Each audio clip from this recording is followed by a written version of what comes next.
Me iba a para Colombia como un mes, porque yo le había dicho a mi jefe como que este tema de salud se volvió muy difícil, porque era algo así como que yo me enfermé en enero y apenas en septiembre tuve una cita con un gastroenterólogo. Y encima, que es una dificultad de ella, pero era muy difícil para nosotros, tartamudeaba. Entonces, a veces nosotros nos quedamos como que, ¿y entonces qué está diciendo? Y ella iba la diapositiva para un lado y lo que está diciendo para el otro lado. Eso era, mejor dicho, sígala el que pueda. Y encima, inglés no era su primer idioma, cuenta de banco.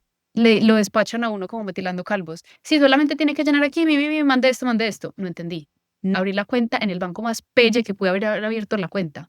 Me tocó situaciones de acoso sexual, por ejemplo, para abrir una cuenta. Me enfermé, empecé a tener unos temas estomacales súper complejos. El sistema de salud de acá no es muy bueno, entonces como que no avanzaban las cosas, nadie me daba como luz. Me tomaba, yo les digo, tuve unas épocas en las que me tomaba 6 pastillas al día y nada me servía, no podía comer casi. Entonces como que navegar ese tema, volverme a acostumbrar al trabajo y estar enferma me dio súper duro. Ese 2023 fue durísimo. Tuve la oportunidad de ir a Colombia porque dentro de mis becas yo tenía que hacer una transferencia de conocimiento para que me reconocieran pues como un valor Donar de la parte beca. de la beca. Exacto, se me olvida cuál, condonar, esa es la palabra. Entonces estuve en Colombia unas semanas, estuve con mi familia, me hicieron un par de exámenes médicos, par de cosas, pero en realidad no fue suficiente tiempo. Entonces cuando me devolví todo ese año estuve súper enferma. La dieta súper restringida, era prácticamente agonía de día y noche con el tema como gástrico y eso fue súper duro. Pero la verdad, dentro de todo, yo no me cuestioné devolverme. Y no sé por qué. Porque en otros momentos sí lo hice, pero no en ese momento. Pero un año súper agreste de todas las formas, pero yo también creo que era como Dios llevándome, eso como una purificación, ¿cierto? Entonces también eso fue purificación en el aspecto social, porque uno no se da cuenta que tanto de la comunidad se gira alrededor de la comida y yo no podía comer por fuera de mi casa. Entonces, el aspecto social me cambió mucho, pero eso también hizo que mi comunidad pasara a ser los de la maestría, que sí pasábamos muy bueno y todo, pero en realidad no compartíamos muchas cosas, a ser la comunidad de la iglesia que tengo acá. Yo siempre, desde que llegué a Londres, encontré una iglesia, pero en este fue el momento en el que, de verdad, con toda la intencionalidad del mundo, ellos se convirtieron en mi comunidad y me ayudaron en todo ese tiempo. Y sabían como todo lo que me estaba pasando. Entonces encontré como mi gente, ¿cierto? Entonces como que un año bueno y malo, pero también pues sí, como con muchas dificultades, pero bueno, ahí vamos. Pasó todo el año y la empresa en la que yo estaba, la estaban comprando, entonces me terminaron el contrato. Me Ush. acuerdo que a mí me faltaba, yo como a los 20 días me iba para Colombia y Ujú. me iba para Colombia como un mes, porque yo le había dicho a mi jefe como que este tema de salud se volvió muy difícil, yo necesito ir a Colombia a que me den un tratamiento, a que alguien me ayude, porque acá no voy a poder avanzar. Porque era algo así como que yo me enfermé en enero y apenas en septiembre tuve una cita con un gastroenterólogo por ¿Qué? teléfono. Por teléfono. 9 meses. Por teléfono, 9 meses. Y en septiembre me mandaron unos exámenes y la cita era en enero. No, En es enero yo ya había vuelto de lentísimo. Colombia, ya me había hecho todos los exámenes. Pues claro, es lentísimo. Entonces, exacto. Entonces, bueno, Todo es eso público, ¿no? Es el sí es se N. llama el NHS. Ujú. Entonces yo me fui para Colombia ese mes. Pues antes de irme tenía pues estrés porque me habían terminado el contrato, pero tuve como la bendición de que literalmente me terminaron el contrato, no me acuerdo qué día, voy a decir que un martes. Yo, dentro de las personas que había conocido en ese trabajo, alguien me había mencionado que necesitaba un asistente personal. Entonces yo después le escribí y le dije, pues yo no, porque yo le había dicho, no, pues yo si sé de alguien te digo. Después, entonces yo dije, no, pues si sé de alguien soy yo soy la persona que es lo que necesita. Entonces le hablé, tuvimos una entrevista y conseguí el trabajo justo antes de irme para Colombia. Qué bueno. Entonces me fui para Colombia. Por ejemplo, si yo no hubiera tenido el apoyo de estar en una familia colombiana, me hubiera quedado sin apartamento, porque yo les tuve que confesar, no tengo la plata, yo les pido por favor, pero ya tengo un nuevo trabajo, yo les pido por favor que yo no voy a estar viviendo acá ese mes, igual me lo van a cobrar, pero permítanme, yo les pago eso cuando yo vuelva de Colombia en enero y cuando me den los varios salarios, yo les hice un plan y les dice, me demoro tanto en pagarles el resto de la renta, pues, que si hubiera sido un apartamento normal, suerte. Entonces me hubiera tocado sacar todas las cosas y ver cómo hacía y bueno, me fui para Colombia, estuve ese mes, avancé como en el tema de salud, ya me dieron más o menos como un semidiagnóstico y ya volví como mucho mejor y volví a ese nuevo trabajo. Estuve en ese trabajo casi 2 años. Personal. No, no era asistente personal, terminó siendo algo que es en realidad lo que hago ahora, que es ser manager de wholesale. O sea, yo manejo el canal Mm. de ventas al por B2B. mayor, exacto, para una empresa de moda. Y eso también, yo nunca, la verdad, sí, a pesar de que me gustaba la moda, yo no necesariamente como que tenía el deseo de estar en el lujo, pero terminó siendo que mi primer trabajo fue para una empresa que era de lujo y esta empresa era también una empresa de lujo, entonces ese es como mi ámbito al día de hoy. No, que también importante Una Emilia aprendizaje. Altos en París, márgenes. una Emilia en París. Altos márgenes. Digamos, no, altos márgenes para ellos, pero iba a decir, no todo lo que brilla es oro, no porque uno trabaje en lujo le paguen mejor. Y eso lo he aprendido mucho, porque uno si uno trabaja en moda es por pasión, no por plata. Eso yo ya lo entendí ¿En serio? demasiado, Dijo Amancio demasiado. Ortega.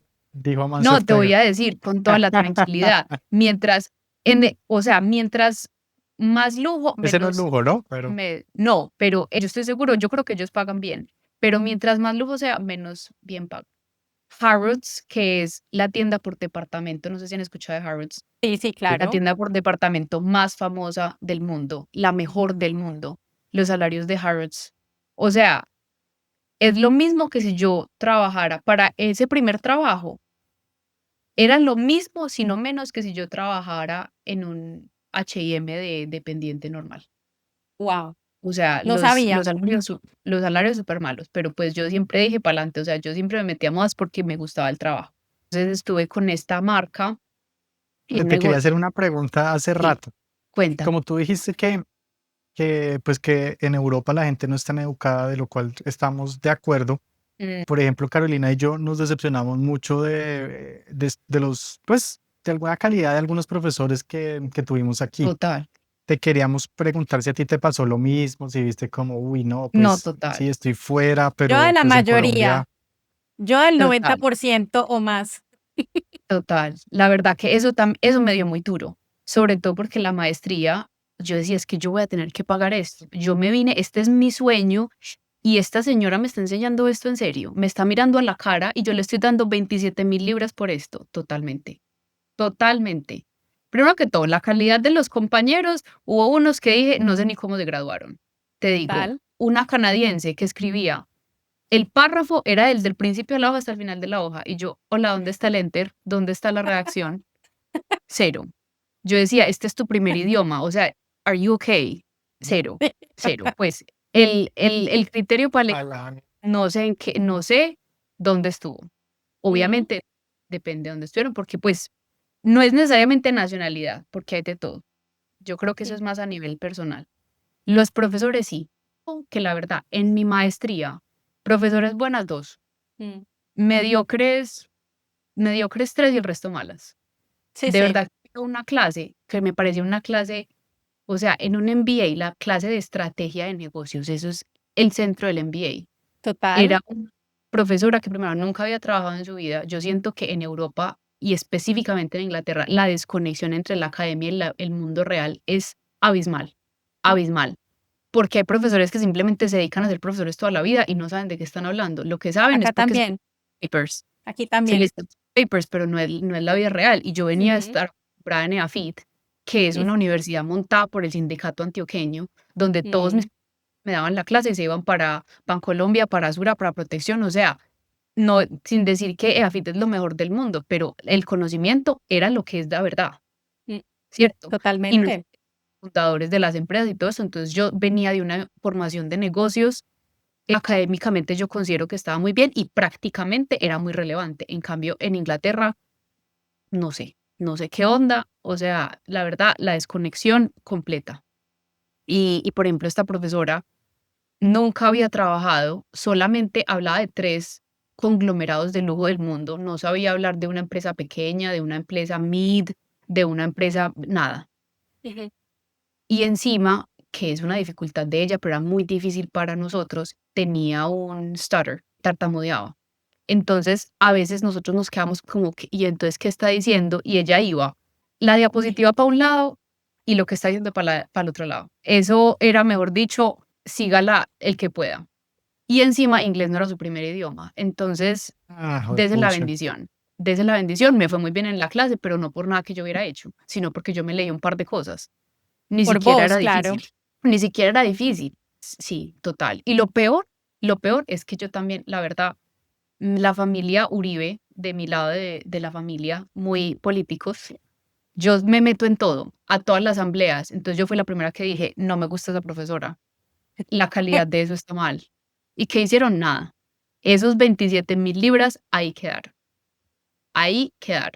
la verdad. Pero pues uno ya, ¿qué va a hacer? Ya uno estando ya nada. O sea, yo Ya, lo que ver lo traté positivo. de sacarle el jugo, de sacarle el Ujú. jugo y uno también a veces, siendo de Latinoamérica, uno se deja deslumbrar por los nombres, porque pues cuando yo le Sí. digo a alguien de Inglaterra es que yo hice un MBA en el Colegio de Moda de Londres, dicen, fue pucha, esta pelada ya hizo todo lo que había que hacer en la vida. Pues no, si supieran que ese MBA, o sea, todo lo que me enseñó ese MBA fue en el sector de la moda, pero el resto de las clases del MBA, yo todos los es por EAFIT por lo que me enseñaron en la avenida de Las Vegas, en Medellín. O sea, yo saber leer un PIG, un estado financiero, si hubiera sido por el MBA, me muero de hambre. Me muero de hambre. Las competencias que me dieron, ciertas cosas sí son del MBA. La verdad, a mí el MBA lo que me dio es la oportunidad de ver cosas nuevas, aprender cosas nuevas, pero yo no diría que hubiera sido una buena calidad. Y que creo que si hubiera sabido eso, seguramente se hubiera hecho un MBA, pero en otras partes. Pero también, como yo estudié con mi hermano y con la novia a la par, él también me decía lo mismo y él estudió algo súper diferente. Él estudió una maestría en energías. Mi hermano es ingeniero mecánico y él también me decía, es difícil, es porque hay que leer mucha cosa, pero las clases difíciles matemáticamente no. O sea, te lo hago en 3 segundos y es una universidad colombiana. Entonces, calidad no tiene nada que ver como que sea en un país avanzado. Tan es que la calidad de los pregrados colombianos es altísima y yo creo que todos los que hemos estudiado fuera de Colombia lo hemos confirmado. Cata, yo te quería preguntar, para las personas que están considerando hacer un MBA, ¿tú crees que hacer un MBA vale la pena? Primera pregunta. En caso de que sí valga la pena, ¿en qué situaciones específicas? Como, digamos, Mm, ¿para qué tipo de aspiraciones profesionales? ¿Eres un MBA believer o no? Mejor dicho. Difícil pregunta. Si yo volviera a hacer una maestría y no hubiera hecho la que hago, hubiera hecho un MBA, period. No un MBA con arandelas como el mío, porque era en una escuela de moda. Yo considero que sí puede servir, sobre todo si es de una universidad que tenga como una buena reputación. ¿Por qué lo comparo? Yo tenía una compañera en la maestría que ella era diseñadora, ella quería hacer el MBA porque ella quería montar una empresa de vestidos de novia, que lo logró, lo vivió, está cumpliendo su sueño, todo. Pero ella estaba estudiando un MBA en moda a la par que su esposo estaba estudiando un MBA regular, pues no regular de malo, sino normal, en una universidad de negocios de acá, que se me escapa el nombre. Creo que se llama CAS, pero le cambiaron el nombre porque era el nombre como algún colonizador. Entonces, él, por ejemplo, en sus clases, muchos de sus módulos era cómo hacer tu hoja de vida. Por ejemplo, él estaba haciendo unos proyectos súper chéveres con unos bancos de acá. Buenísimo. Y uno de esos bancos le ofreció trabajo y desde el principio, desde que él salió, él consiguió un trabajo y un trabajo que tenía sponsorship de visa. Él ni siquiera tuvo que usar la visa como de posgrado, ¿cierto? Entonces, obviamente uno no puede usar un solo caso para decir todo. Yo creo que es dependiente de lo que tú quieras hacer. Yo, porque hice el MBA? Porque yo ya me había cansado de hacer mercadeo y no sabía qué más quería hacer. Entonces, ¿qué hace un MBA? Te da una un overview de muchas cosas para que tú elijas qué quieres ir a hacer. Pero soy consciente de que el MBA te puede dar una sensación de que sabes mucho, pero no sabes nada. Porque cuando yo empecé en mi primer trabajo, yo sabía que ese primer trabajo era temporal. Entonces yo todo ese primer año estaba buscando más trabajos y yo decía, es que no sé qué buscar porque siento que no sé nada. También, ¿qué pasaba de mi lado? Como yo tuve que empezar desde cero en Inglaterra, mi experiencia anterior les importaba 5. Entonces yo Mm. literalmente tuve que empezar desde cero. Y eso, ese propósito sí lo cumplí, porque yo sí encontré en el ámbito de la moda por dónde me quería ir. Pero te toca poner como un trabajo adicional para decidir qué camino quieres tomar después de eso, ¿cierto? Hay que ser muy intencional cuando uno hace el MBA, como que, bueno, ya vi todo de lo que vi que me gusta, porque a ti no te van a contratar a ser gerente simplemente porque diga management pues como en tu maestría. Y la verdad, sí tiene que ser una universidad buena, porque si es una universidad pelle, la verdad no creo que te dé como mucho edge. Y por ejemplo, en mi caso, yo hice un MBA, pero a mí, por ejemplo, yo apliqué a consultoras, a las grandes, a Deloitte, KPMG, lo que tú quieras. O sea, ni media consideración me dieron, porque yo tenía un MBA de una escuela de moda. Para mí estaba bien porque dentro de mi medio, mi universidad tiene su peso, ¿cierto? Pero yo hubiera llegado, yo creo, me hubiera saltado muchos pasos de mi carrera si hubiera hecho un MBA en una de las grandes y luego hubiera intentado entrar a moda, en vez de hacerlo por la moda. Entonces yo no creo que sea los MBAs funcionan o no funcionan. Es depende tú qué quieres, por qué lo estás haciendo y dónde lo vas a hacer. La otra pregunta que tenía era, pues tú hablaste de que te enfermaste del estómago, pues o del sistema digestivo en general. Ujú. ¿Tú crees que en parte la causa de esa enfermedad fue como el estrés migratorio que tenías o el estrés por la universidad? ¿O Ujú. crees que definitivamente eso no tuvo como mucho que ver? Pues mira, las dificultades de salud han sido el tema que nació en Inglaterra y al final ya terminé teniendo un diagnóstico de que es una enfermedad autoinmune. Y lo que me explicaban es que fue una combinación de varios factores, de unas predisposiciones genéticas mías, pero también un nivel de estrés y de cosas a las que mi cuerpo, o sea, la manera en la que mi cuerpo estaba somatizando el estrés, que yo no la sabía leer y que terminaron en un mal manejo de mi salud. Por ejemplo, yo no me di cuenta que yo estaba teniendo mucho bruxismo por el estrés durante la maestría. Entonces yo pensé que era que me había partido un diente. Entonces, o que tenía un problema en un diente o que tenía un problema de conducto. Fui como 88 veces al odontólogo y después me di cuenta que era el bruxismo. Varias cosas así. Entonces yo creo que no fue necesariamente eso la única causa, pero sí fue un detonante súper grande, sobre todo porque cuando yo estaba haciendo la maestría, feliz de la vida, porque yo tenía mi plata. En Inglaterra no te dan la visa si tú no tienes la plata para todos los meses. Entonces yo tenía pues como todo para todos los meses, pero terminas de la maestría, yo entregué la tesis y me quedaba plata para vivir una semana. Gracias a Dios, yo ya había palabreado trabajos con los trabajos que había hecho como part-time.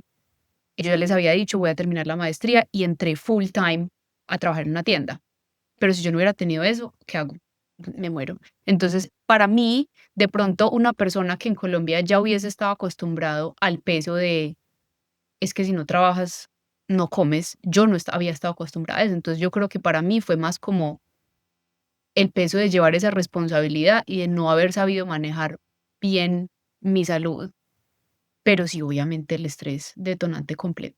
Esas son como las circunstancias que todos los migrantes nos vemos como confrontados, ¿no? Pues eso exactamente lo que tú decías, que en Colombia uno no se encuentra con esa realidad tan pronto de trabajar, sino siempre está como un poquito dependiente de los papás, entonces es como aprender todas estas cosas a las malas, porque tampoco tienes como una gran red cuando te vas, a pesar de que tenías a tu hermano, esta familia que ayudó y todo esto, pero todo esto pues no es tan fácil y por eso mucha gente a veces, no sé, se puede caer en el alcohol o puede caer en otras cosas o termina teniendo un proceso migratorio que fracasa, ¿no? No Sí, o todos se son devuelven, que yo no exitosos. necesariamente creo que devolverse es fracasar. Y eso lo tengo súper claro, porque yo, pues ahora, Ujú. para adelantarles, yo trabajé 2 años después de la maestría ese trabajo me ofreció que me hacía sponsorship de mi visa de trabajo, pero a ellos les negaron ese permiso, entonces yo me tuve que volver para Colombia.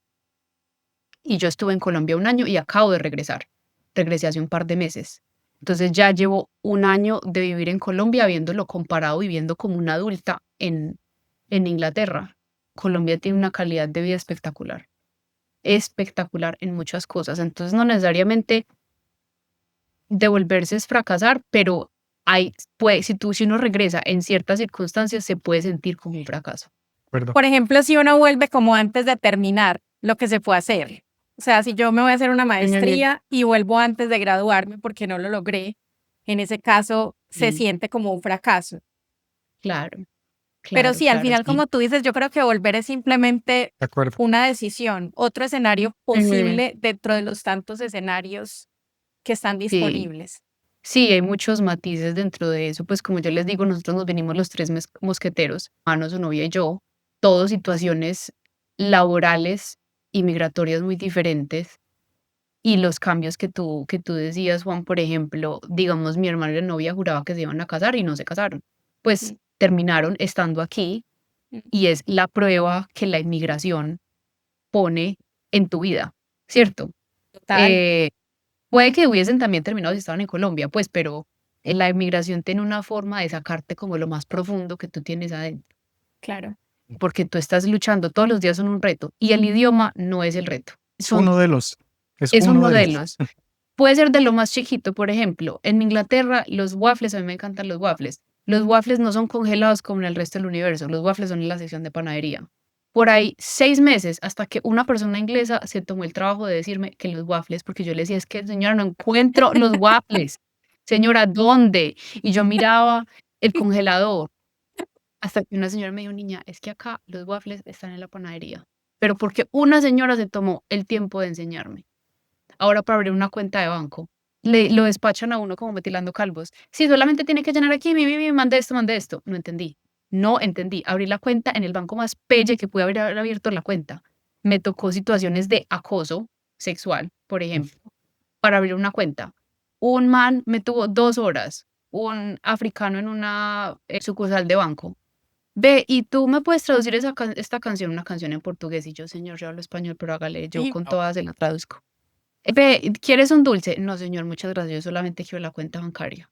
2 horas ahí que me abran la cuenta bancaria, porque lo más difícil de emigrar no es el idioma, es que tú no sabes y no hay nadie que te ¿Cómo enseñe, porque funciona? para la gente es obvio.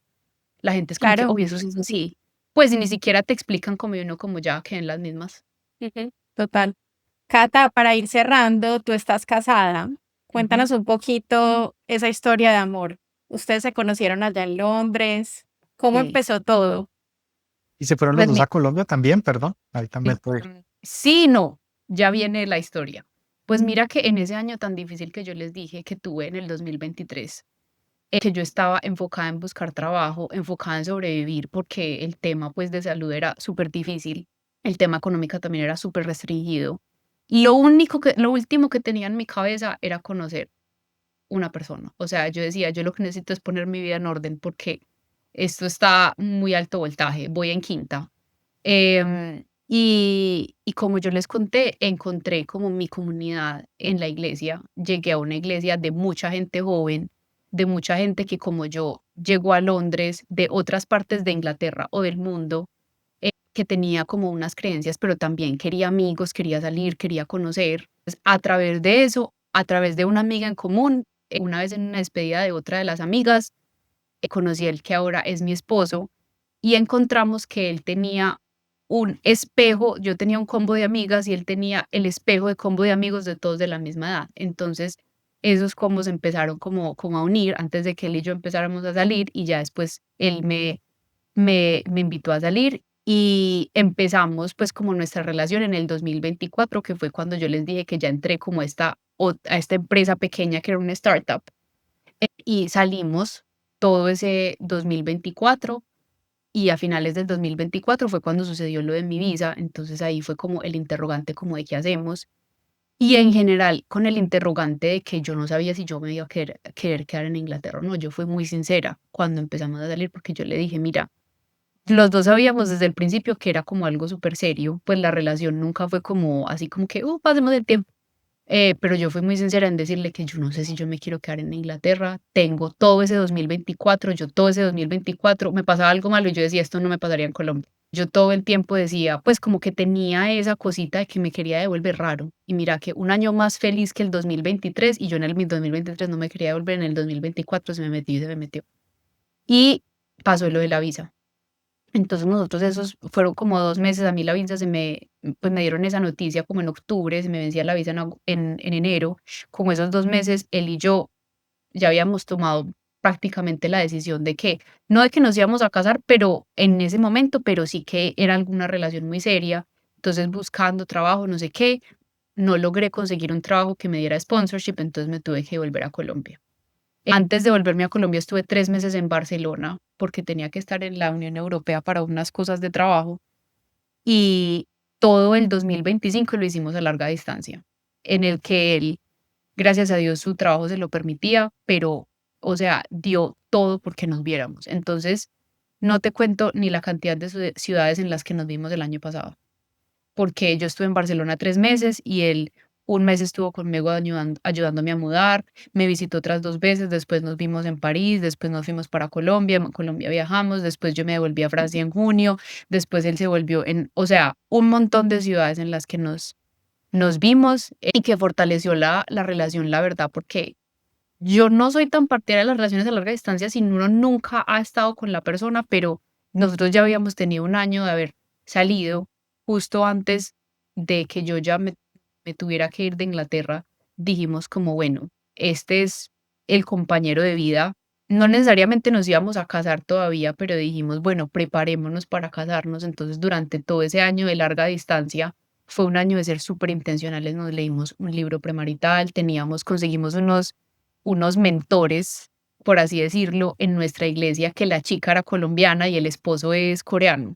Era como muy similar y ellos nos ayudaron como en ese tema, sobre todo porque el esposo de ella también había vivido en Colombia, entonces nos ayudó a navegar como esa de qué hacemos. Nos vamos a ir a Colombia, nos vamos a ver, bueno, la vida a Colombia por ahora eso no, para mi esposo, pero digamos que nos ayudó a navegar todo eso y todo el año pasado fue estar súper enfocados en que íbamos a casarnos en algún momento, en prepararnos para eso, pero súper duro. Pues todo el año pasado yo estuve la mayoría en Colombia y él viajando, yo también viajando, hasta que ya nos pudimos casar. Bueno, muchas gracias, Cata. No sé si Juan tiene alguna pregunta ya para terminar. No, yo sí que te quería preguntar para la gente que no se ha devuelto de sus países donde migró o donde se encuentran en este momento, em, ¿tú por qué dices, ya después de haber vivido en tantos lados, que Colombia tiene, por qué para ti Colombia tiene un nivel de vida tan alto? Que pareciera que en estadísticas no y lo que se escucha no, por qué para ti Colombia tiene un nivel de vida tan alto? Pues mira, no es una respuesta muy linda, pero tristemente Colombia es una sociedad muy jerárquica, en la que la pirámide es muy puntuda. En el resto de los países de primer mundo es una pirámide muy aplanada, ¿cierto?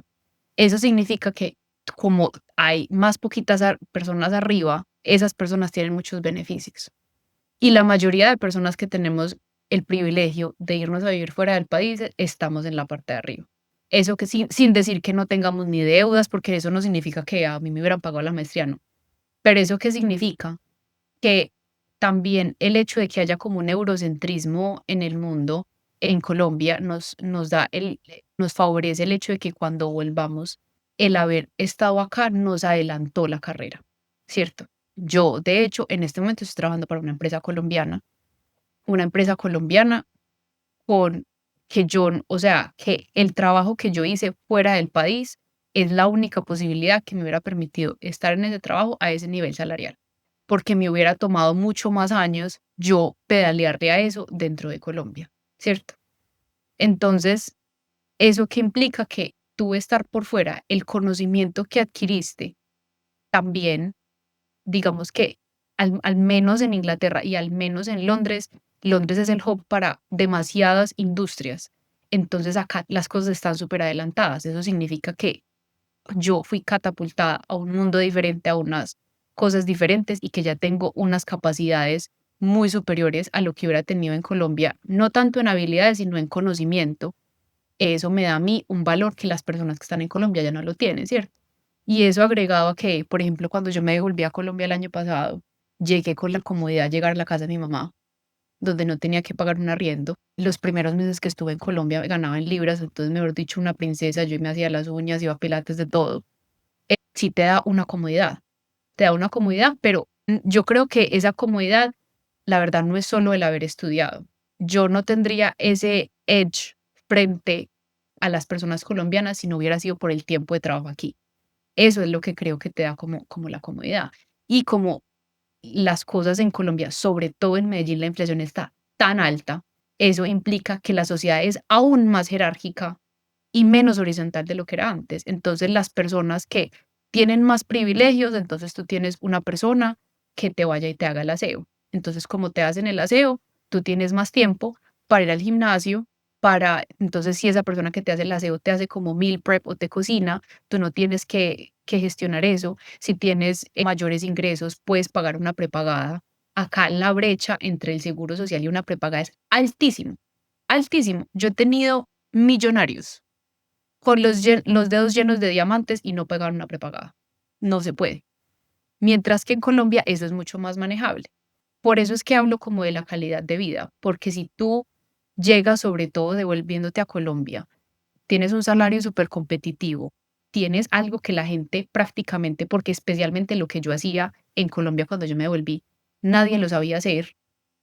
O sea, te pagan porque eres demasiado, ya tienes un conocimiento y eres demasiado especial frente a lo que hay en Colombia. Entonces yo sí creo que uno habiéndose devuelto, espectacular. Pero en general también, así uno no se vaya de Colombia, la verdad, para las personas que tenemos más privilegio, la calidad de vida es impresionante. Así sea solo por la comida, porque la comida es limpia, por así decirlo.